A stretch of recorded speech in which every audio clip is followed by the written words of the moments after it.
anties paklausk, tau Aistė atsakys, tik ji mano draugė atsakys.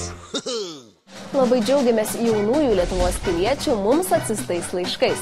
Mūsų ateitis jūsų rankose. Todėl pasistengsime atsakyti į kiekvieną jauną galvelę laužantį klausimą. Ir pradėsime šiandien nuo 5 Manto iš Šiluvos vidurinės. Svajoju tapti Seimo nariu, tačiau mano pažymių vidurkis tik 3,75. Ar to užtenka? Mantuk, Seimo nariai šį klausimą komentuoti atsisakė, todėl tau patars net 3 žvaigždžių komisija. Lietuvoje yra stebuklų kraštas. Vienas stebuklas buvo, kad sakė, kad Marija čia pasirodė.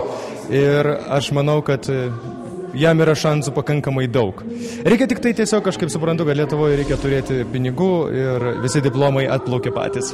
Aš nežinau, aš iš tikrųjų apie politiką labai mažai šneku, nes esu visai kitoj srity ir man politika yra, tebūnė jinai būna, mes savo darbą dirbame.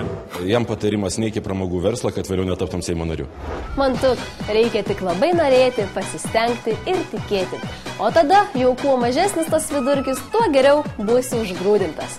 O jūs siųskite net ir retorinius savo klausimus adresu www.lrytas.lt.